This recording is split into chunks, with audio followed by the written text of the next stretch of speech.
Ghana, Ewe, Ghana, Dagbani, Ghana, officially the Republic of Ghana, is a country in West Africa. It abuts the Gulf of Guinea and the Atlantic Ocean to the south, sharing borders with Ivory Coast in the west, Burkina Faso in the north, and Togo in the east.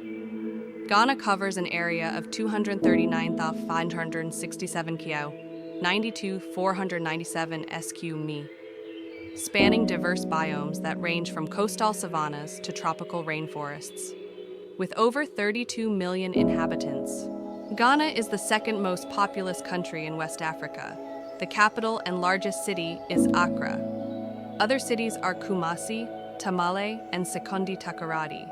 It has maintained since 1993 one of the freest and most stable governments on the continent, and it performs relatively well in healthcare, economic growth, and human development, so that it has a significant influence in West Africa and Africa as a whole. Ghana is highly integrated in international affairs, being a founding member of the Non-Aligned Movement, African Union, and a member of the Economic Community of West African States, Group of 24, and Commonwealth of Nations. Ghana is a multi-ethnic country with linguistic and religious groups. While the Akan are the largest ethnic group, they constitute a plurality. Most Ghanaians are Christians, 71.3%. Almost a fifth are Muslims. A tenth practice traditional faiths or report no religion. Ghana is a unitary constitutional democracy led by a president who is head of state and head of government. For political stability in Africa, Ghana ranked 7th in the 2012 Ibrahim Index of African Governance and 5th. Following over a century of colonial resistance, the current borders of the country took shape, encompassing 4 separate British colonial territories: Gold Coast, Ashanti, the Northern Territories, and British Togoland. These were unified as an independent dominion within the Commonwealth of Nations. On 6 March 1957, Ghana became the first country in sub-Saharan Africa to achieve sovereignty. Ghana subsequently became influential in decolonization efforts and the Pan-African movement. The earliest kingdoms to emerge in Ghana were the Kingdom of Dagbon in the north and the Bono State, with the Bono State existing in the area during the 11th century. The Ashanti Empire and other Akan kingdoms in the south emerged over the centuries. Beginning in the 15th century, the Portuguese Empire, followed by other European powers, contested the area for trading rights, until the British ultimately established control of the coast by the 19th century.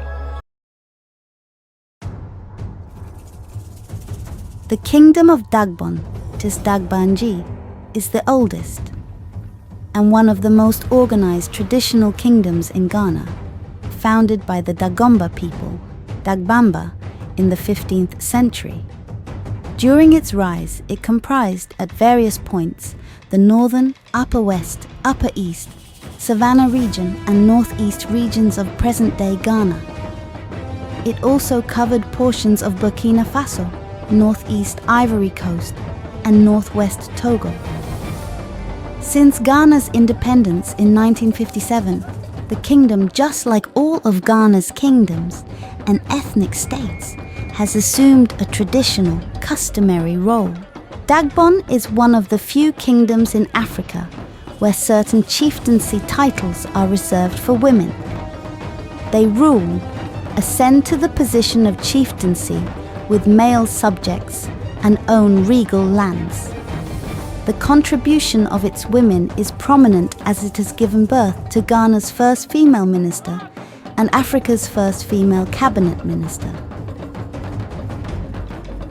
Historically, its noble daughter, Yenenga, is regarded as the mother of the Mossi kingdoms, a people who constitute nearly half of the nation of Burkina Faso. The Gundo Na is the head of all female chiefs, and the Zosimli Na enhances collaboration between cities of Dagbon and sister cities.